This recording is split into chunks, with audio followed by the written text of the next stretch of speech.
আসসালামু আলাইকুম everyone, welcome back to my YouTube channel. তো আজকে আমি আপনাদের সাথে শেয়ার করতে যাচ্ছি হোয়াইট সস পাস্তা রেসিপি, যেটা কিনা খেতে অনেক বেশি মজা হয়েছিল। আর আমি সবসময় এইভাবেই পাস্তা রান্না করি, আর এটা আপনারা বাসায় থাকা কম উপকরণেই বানিয়ে ফেলতে পারবেন। তো আমি এখানে ফুটন্ত গরম পানিতে তেল দিয়ে নিচ্ছি পরিমাণ মতো।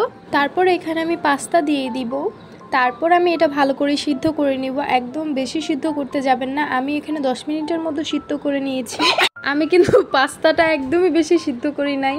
তো আমি কিন্তু এই পর্যায়ে গ্যাসটা অফ করে দিব। আপনারা দেখতেই পাচ্ছেন আমি কেমন করে সিদ্ধ করেছি। তারপর আমি আরেকটা ফ্রাই প্যানের মধ্যে এখন বাটার মেল্ট করে নিব। আপনারা এখানে বাটারের বদলে তেলও ইউজ করতে পারেন, কোনো সমস্যা নেই।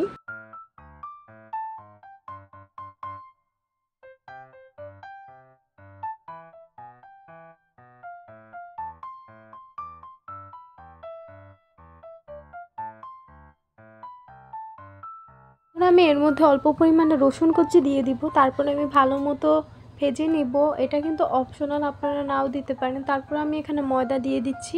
ময়দাটাকে এখন বাটারের সাথে ভালো করে ভেজে নিব।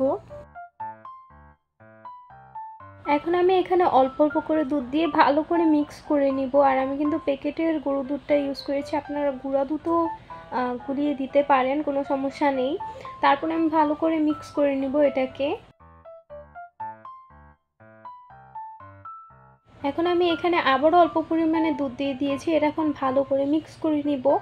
আর আপনারা কিন্তু ভালো করে মিক্স করবেন, না হলে কিন্তু দানা দানা থেকে যাবে, একদমই ভালো লাগবে না। এই প্রসেসটা কিন্তু অনেক সাবধানে করতে হবে, আপনারা খেয়াল রাখবেন।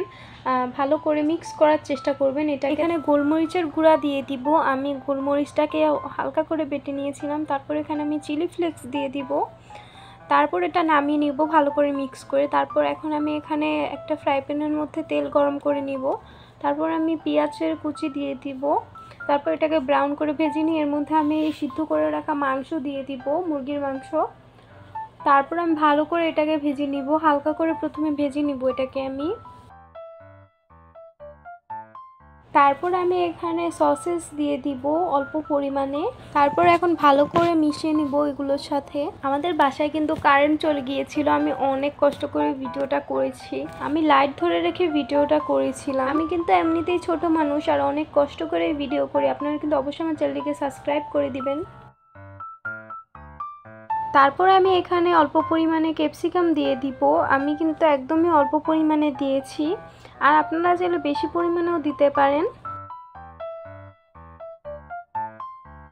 তারপর আমি এখানে অ্যাড করব সয়া সস আর অল্প পরিমাণে ওয়েস্টার সস। এটা এখন ভালো করে মিক্স করে নিব। তারপর এখানে আমি ম্যাগি মশলা দিয়ে দিব, আর পাস্তার ভিতরে যে এই মশলাটা থাকে ওই মশলাটাও দিয়ে দিব। এখন আমি এখানে আরেকটু পরিমাণে দুধ দিয়ে দিচ্ছি। তারপর আমি ভালো করে মিক্স করে নিব। আমি কিন্তু ওই সাদা সসটা দিয়ে দিয়েছিলাম এখানে। তারপর আমি এখানে একটু অরিগেনো দিয়ে দিয়েছি। এটা আমি ভালো করে এখন মিক্স করে নিব। তারপর এর মধ্যে আমি সিদ্ধ করে রাখা পাস্তাগুলো দিয়ে দিব। তারপর এমন হয়ে গেলে কিন্তু এটা নামিয়ে ফেলতে হবে। ভিডিওটি ভালো লাগলে অবশ্যই আমার চ্যানেলটিকে সাবস্ক্রাইব করে দিবেন। আর এই পাস্তাটা খেতে কিন্তু অনেক বেশি মজা লাগে। তো আপনারা এইভাবে করে ট্রাই করতে পারবেন, দুই রকম পাস্তার টেস্ট পাবেন। তো আল্লাহ হাফেজ সবাইকে, সবাই ভালো থাকবেন।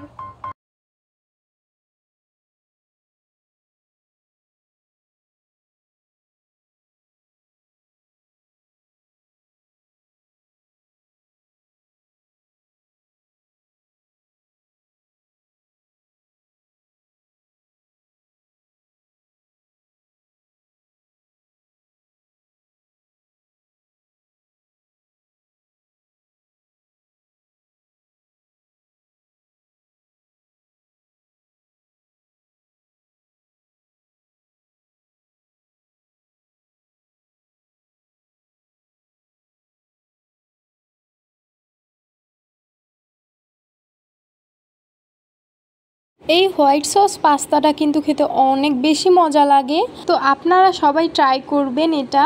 আর আমার কিন্তু অনেক বেশি ভালো লাগে এই হোয়াইট সস পাস্তাটা, কারণ এটার মধ্যে দোনোটাই ফ্লেভার পাওয়া যায়। আল্লাহ হাফেজ সবাইকে, সবাই ভালো থাকবেন আর আমার চ্যানেলটিকে সাবস্ক্রাইব করে দিবেন।